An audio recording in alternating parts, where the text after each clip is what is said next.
I purchased my first mirrorless camera back in 2022, and I've been using it for the past 3 years, shooting weddings, church recap, vacation, hiking, anything that you can imagine. And what can I say? It's never let me down, even pushing beyond the limits of Micro Four Thirds. In the past, I used some LG phone cameras and camcorders, which were smaller sensors, to make content.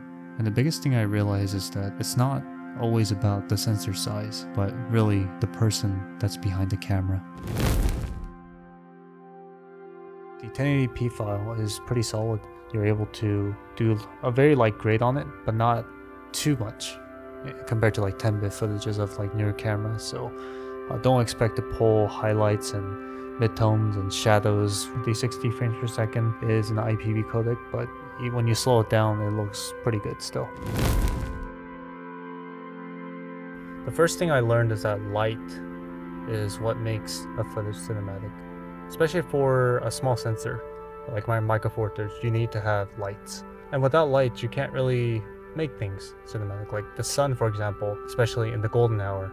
In the morning and then the evening, it's so important that if you shoot at those hours, the sun is usually outside and not on the top of your head like at 12 o'clock, and it makes everything look very harsh. But when you record in golden hours, it's really nice. But for interior shot, like this one right here, it's very important that we light things. If you don't light things, regardless of what kind of camera you have, you're probably not going to get a pretty footage. And that's what I learned. Lights make things cinematic. The second thing is that I found that this camera's natural profile still can be mixed with even the newer Panasonic cameras, like the S5 II-X, and with their natural profiles. When I was doing a wedding for my church leader, I was the B cam and the A cam was my friend Daniel Lee. We took it in natural profile and it looked good. It didn't look too different.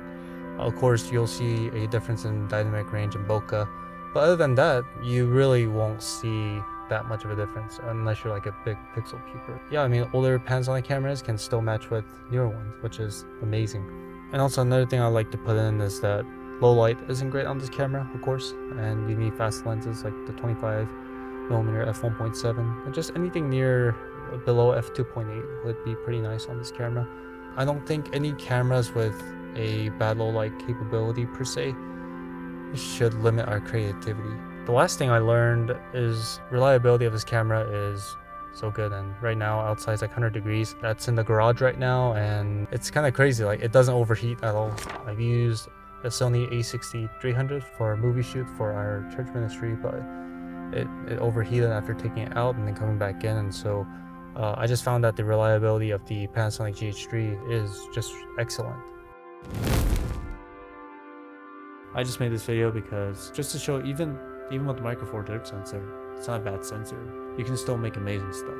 Use the gear that you have, and then if it starts slowing you down, then that should be the reason to upgrade.